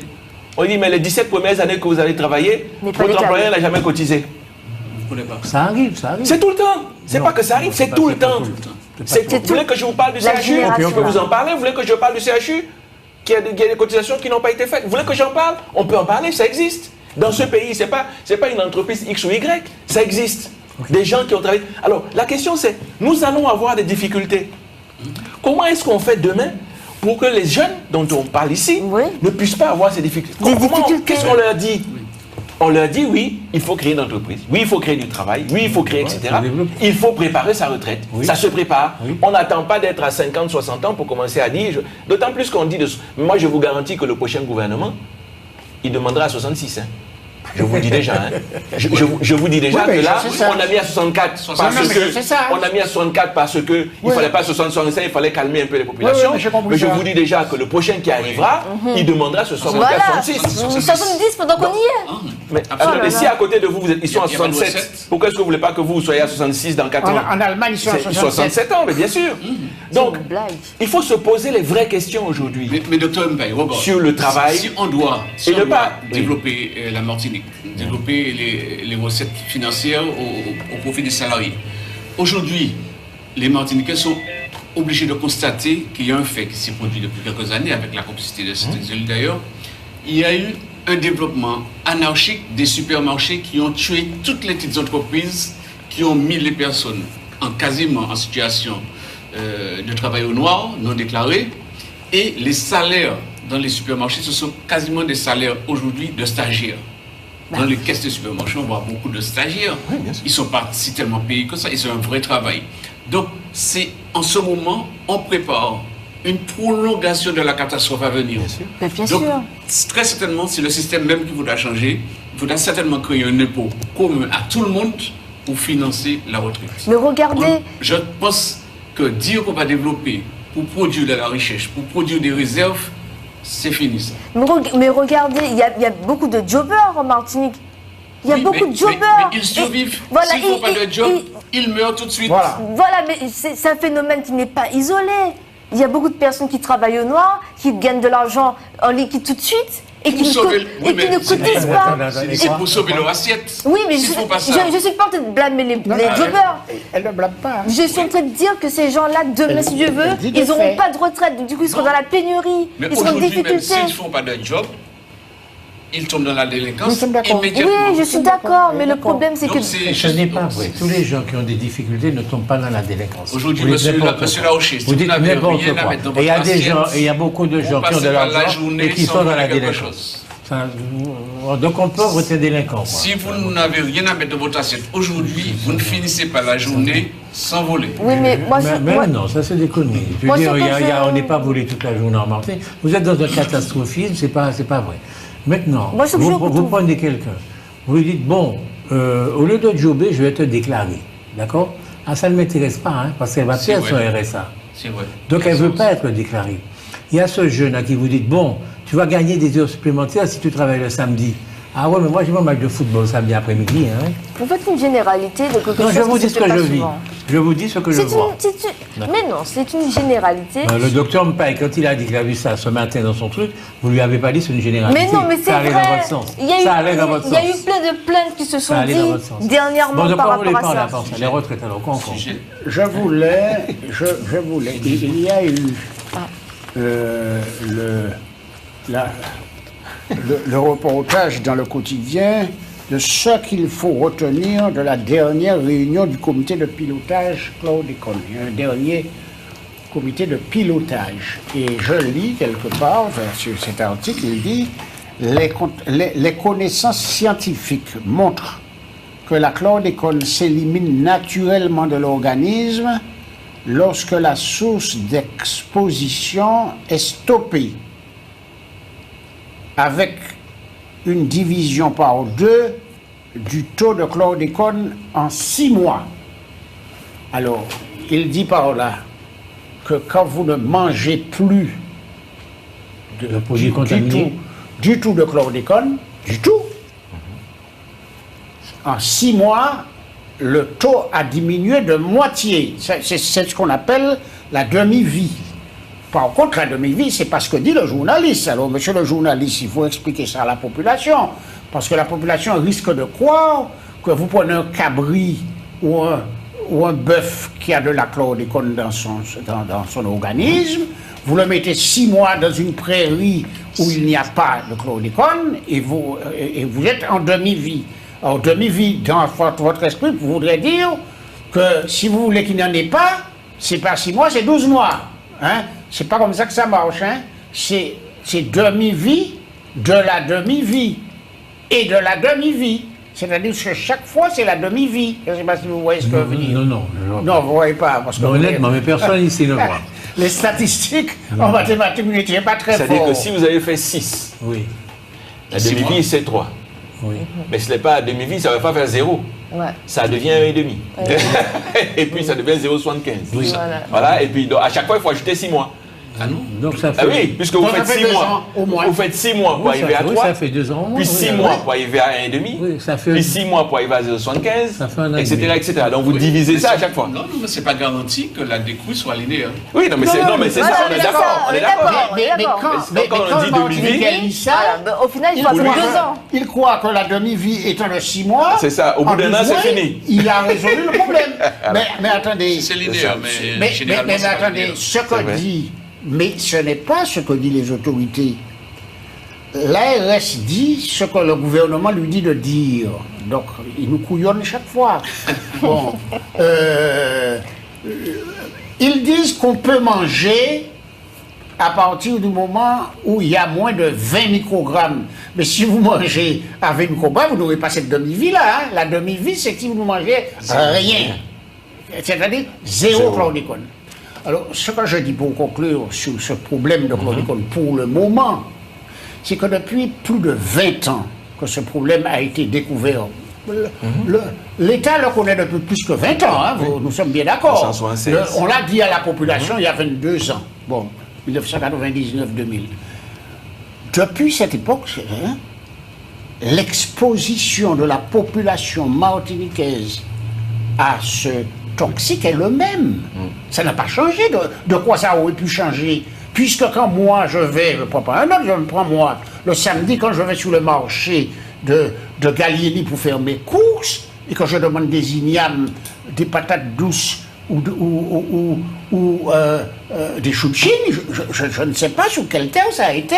Alors je pose la question, qui quand est sorti, on me répond, Montrouge. Bon, mais Montrouge fait partie des zones contaminées. Comment je fais pour savoir que cet endroit précis, on a pris le marché? Autrement dit, l'exposition de la population martiniquaise est la même depuis plus de 20 ans. Autrement dit, je redis ce que j'ai entendu dire par un fonctionnaire de l'Europe. Il dit la France n'a rien fait sur ce problème. Tout ce que la France a fait là, c'est de la poudre aux yeux par rapport à... Parce que finalement, le plus important, c'est l'exposition de la population. L'exposition de la population est toujours la même. Ouais. Ça, il faut bien que les Martiniquais comprennent ça. Alors, je voudrais conclure ça en disant que ce qui nous guette dans ce pays, ce pour lequel il nous faut faire attention, hein, c'est vraiment fondamental, c'est la pollution de ce pays.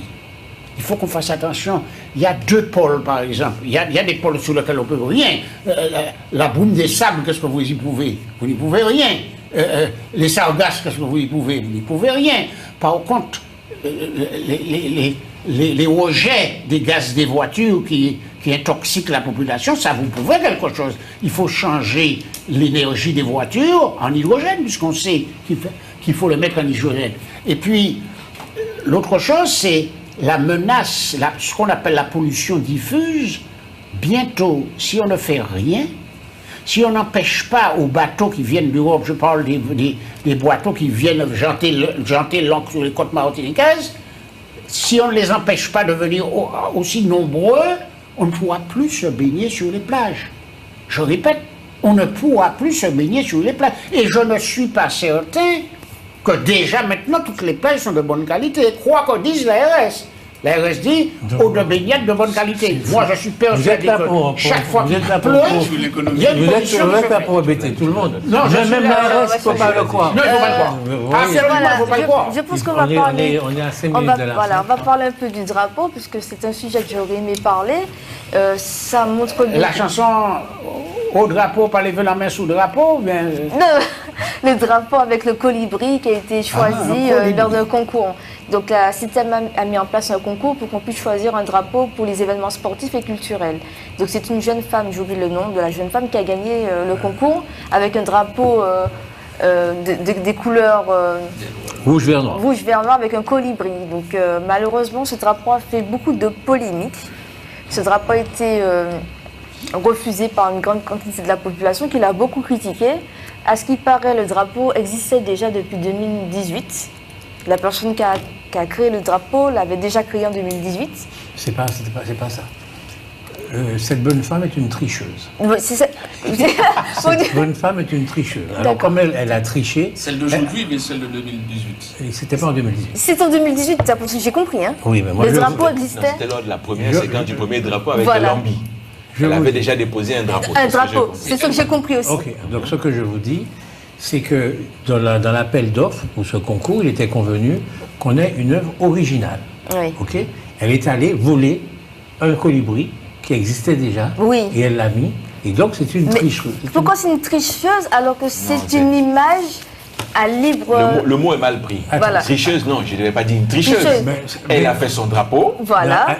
Simplement l'image du colibri. Oui. Elle a pris sur une banque de données. Oui. Voilà. Et donc, pas une œuvre, ce n'est pas une œuvre originale. Pourquoi chaque fois je dis un truc? Le colibri n'est pas une œuvre originale. Voilà. Le colibri n'est pas une Mais œuvre. le reste du drapeau est une œuvre originale. Mais on s'en fout. Parce que le drapeau, c'est le colibri au milieu. Donc, ce n'est pas une œuvre originale. Ne l'appelez pas tricheuse. Elle a copié le voilà. Mais attendez, vous pensez quoi? Que le drapeau, que le tambour... Je pense rien. Vous pensez que le tambour, il a été imaginé? Je ne pense rien. Je vous dis que c'est de la tricherie. Parce que dans l'appel d'offres, il est dit qu'on ne pourra pas prendre des œuvres qui existent déjà. Vous allez dans une banque de données, vous prenez un truc qui existe déjà et vous le mettez dans votre drapeau. Et donc cette bonne femme, comme elle est tricheuse, eh bien, elle va sur tous les machins pour dire qu'elle reçoit des injures, etc. Quelle injure qu'elle reçoit là? Elle a été... On est en train de se faire manipuler. C'est vraiment insupportable ce qui se passe là. C'est une tricheuse, point. Il n'y a pas de là. Vous êtes un procurateur. C'est ça. Voilà, c'est Moi, ça. je ne suis pas d'accord avec ce mot. Je ne suis pas d'accord avec ce mot-là. Je ne suis pas d'accord avec ce mot. Elle s'est inspirée Elle ne s'est pas inspirée, elle a volé, elle a pris, elle a mis sur le drapeau. Mais non, mais vous voyez bien qu'il y avait d'autres drapeaux avec... Je m'en fous des autres drapeaux. Je vous dis ce drapeau-là... Avec le tambour dessus. Vous imaginez quoi, que la personne ne s'est pas inspirée d'une image qui existait déjà pour faire ce tambour? Il ne s'agit pas de s'inspirer, elle a pris une œuvre qui existait, elle a mis sur son drapeau. C'était interdit, je fais de l'appel d'offres. Tout ce que je peux dire, c'est que c'est bien fait. On avait un drapeau qu'on connaissait depuis Nani Nana. Nous avons décidé qu'il fallait en changer. Eh bien, c'est bien fait de continuer à se mettre dans des situations qui, pour moi, sont complètement ubuesques. Alors, on a un drapeau qui existait, que tout le monde connaît dans la Martinique. Je ne sais pas pourquoi est-ce qu'on le fait à chaque fois. Le bleu, blanc, rouge. Mais non, c'est le drapeau vert, ah non, mais il y a un tas de gens qui... C'est le bleu, blanc, rouge. C'est le problème. Moi qui ne suis pas martiniquais, je suis arrivé dans ce pays en 2002. Le seul drapeau que je connais quand j'ai manifesté en Martinique, c'est le drapeau vert, Rouge et puis... noir. Voilà, c'est vert, rouge et puis noir. C'est le seul que je connais. Les autres, on a beau me les changer, pas les changer. Mais ce qui est important, c'est qu'un drapeau, c'est une histoire. Celui-là, au moins, est une histoire. Quelle histoire? Une histoire de colibri, une histoire de machin, etc. Quelle histoire il a, ce drapeau? Si vous ne voulez pas la connaître, alors je ne peux rien me dire pour vous. En tout cas, il a une histoire. Et peu importe, l'histoire de la Martinique est composée aussi de ce drapeau-là. On peut l'accepter, ne pas l'accepter. En tout cas, il fait partie de l'histoire de la Martinique. Pourquoi ne pas l'accepter? Moi, je vois pourquoi. C'est compliqué, cette affaire. Non, mais moi, ce que je trouve aberrant, c'est que... Non, c'est parce que le grand-père de M. Montezuma était allé se battre et mourir à Verdun. Puis, pendant la Deuxième Guerre mondiale, pour le drapeau bleu-blanc-rouge. Chemin des dames. Chemin des dames. Pour le drapeau bleu-blanc-rouge. Oui, comme le tirailleur sénégalais, vous savez, il a fini avec un drapeau vert-rouge. On sait très bien que le drapeau, notre drapeau, c'est celui de la France. Mais c'est pour les manifestations. Oui, c'est pas un vrai drapeau. C'est pas un vrai drapeau, c'est un étendard. Je sais pas comment. Est-ce que vous savez que la chanson du Martiniquais, pas lever la main sous le drapeau, ils disent que c'est pas lever la main sous le drapeau. Ils racontent l'histoire pendant l'amiral Robert. Ça se passe, je crois, à la poste. Il y avait un préposé des postes métropolitains, etc. Bon, etc. Et puis, vous savez aussi qu'il y a une chanson, Sénatéa. Non, chantez-la, chantez-la. Hein? Il faut la chanter. Non, oui. Et puis, vous avez aussi la chanson, Sénatéa, députéa, Banou, drapeau, la Martinique, tout pays ni drapeau, la Martinique, panica. Et bien voilà, la Martinique essaie d'en faire un, voilà, c'est une grande histoire. Regardez un morceau, l'autre morceau. De toute façon, il y aura toujours un problème déjà. Ah non, mais moi je pense qu'à ce moment-là, il faut peut-être. Tu m'embosses à la base du colibri. Moi je pense qu'il faut arrêter. En tout cas, quand Marie-Jeanne mettait l'ambia, il y a beaucoup qui disent « Ah, Jacques, batte-nous qu'on l'ambie. » C'est encore l'ambie. Alors que les Martiniquais adorent manger la lambie. Adorent manger la lambie. Oui, mais après l'avoir battu. Ah non, moi j'étais tellement vexé, j'étais malheureux avec le lambi. Vraiment, je me disais, comment on peut choisir un lambi pour me représenter? Je trouve ça très bien. Alors le lambi, c'est un animal. Je voulais même rajouter le colibri au lambi. C'est un animal peureux, c'est un animal enfermé sur lui. Non mais écoutez, le lambi, il a une vraie histoire chez nous, puisque la corde, on l'utilisait pour quand il y avait des problèmes, pour signaler. Pour dire que le poisson était arrivé, etc. Voilà. L'animal, le lambi, c'est un animal. L'histoire de votre langue. C'était l'arme aussi des Martiniquais. C'était quoi l'histoire de votre drapeau lambi? C'était quoi l'histoire? Il n'y a pas d'histoire. Il n'y a pas d'histoire, c'est juste un drapeau. Avec le lambi? Oui, c'était quoi le fond? Parce que tous les drapeaux ont une histoire. Il n'y a pas de fond. Non, mais ce que je veux dire, peu importe. Est-ce qu'il y avait un fond historique? Non, est-ce que dans le colibri, machin, il y a un fond historique? Non.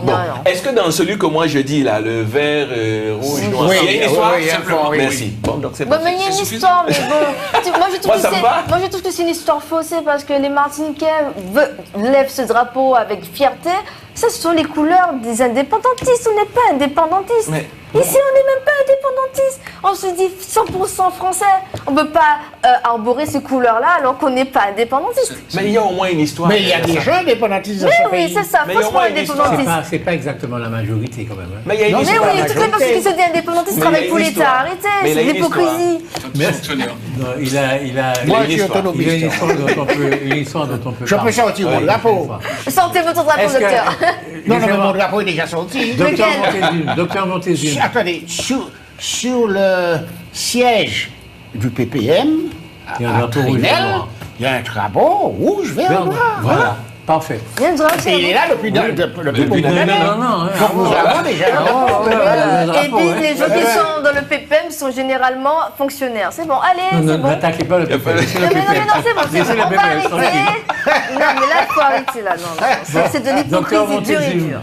Je voulais vous dire bonjour en même temps qu'au revoir pour cultiver le paradoxe. Donc je ne vous ai pas dit bonjour au départ, je vous dis au revoir à la fin. Ah, vous me dites au revoir. Donc je dois dire au revoir aux téléspectatrices. Et téléspectateurs également. D'accord? Oui, je suis d'accord. Je voudrais quand même vous dire un petit message. Vous avez vu, un peu quand Aimé Césaire dit qu'il faut que notre tête soit bien sous nos épaules, je crois qu'il a parfaitement raison. je crois qu'il faut qu'on sorte de cette situation dans laquelle nous sommes, dans laquelle d'ailleurs M. Larouche trouve qu'on est très bien, moi je trouve qu'on est très Attends, mal. on ne va pas reprendre le débat. Non, c'est pas ça, monsieur. Ouais, c'est pas ça. Vous voyez comment vous n'êtes très mal. Vous n'êtes pas loyal. Vous n'êtes pas loyal. Non, on arrête. Allez, jeune fille. Franchement. Bon, ben, merci de m'avoir reçu ce soir. C'est une émission un petit peu particulière, un peu mouvementée, mais voilà, j'espère que vous allez aimer l'émission et puis bonne soirée à tous. Merci, monsieur Charlotte, d'avoir été là. Bonjour et au revoir en même temps. Eh bien, c'est vrai, on n'a pas eu l'occasion de se présenter aux téléspectateurs. Ils vous connaissent maintenant. Mais là, on va faire comme nos amis guadeloupéens, on va dire sauter rivé. Bonne semaine à tout le monde. Docteur Paye, vous êtes docteur, vous êtes médecin, et vous souhaitez dire un mot sur la santé au Martinique. Tout à fait. Je profite de la fin de cette émission, ô combien passionnante, pour demander aux Martiniquais, et vous savez ici que notre leitmotiv entre M. Montésim et moi, c'est surtout de la prévention. Et je voulais brièvement vous parler des cancers du côlon.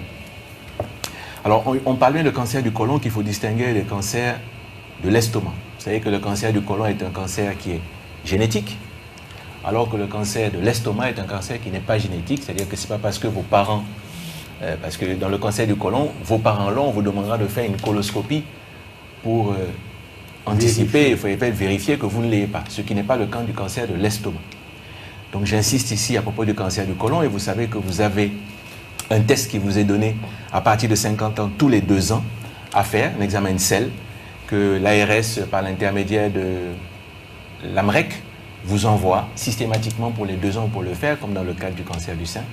Donc je vous incite, les plus de 50 ans, à le faire.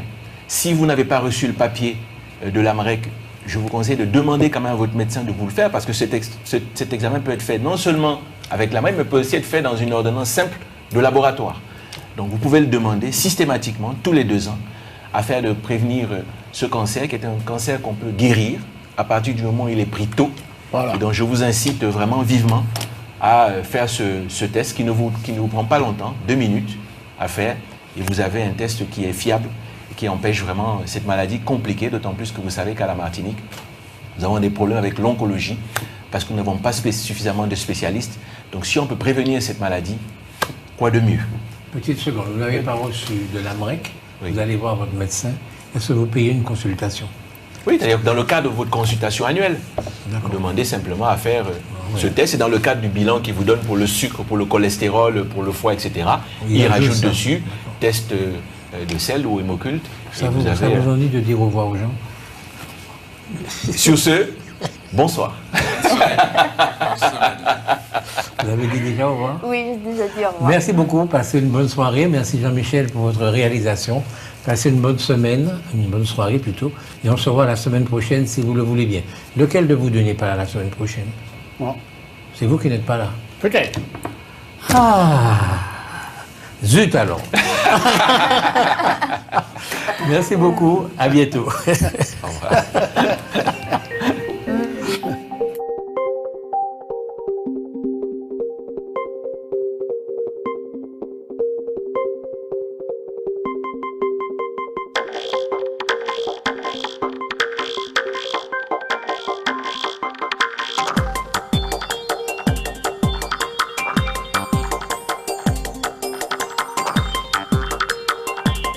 Outremernews.fr, le site de l'actualité Outre-mer, 24 heures sur 24 et 7 jours sur 7. Retrouvez la chaîne Outremer News sur YouTube. Outremernews.fr, le site de l'actualité Outre-mer, 24 heures sur 24 et 7 jours sur 7. Retrouvez la chaîne Outremer News sur YouTube.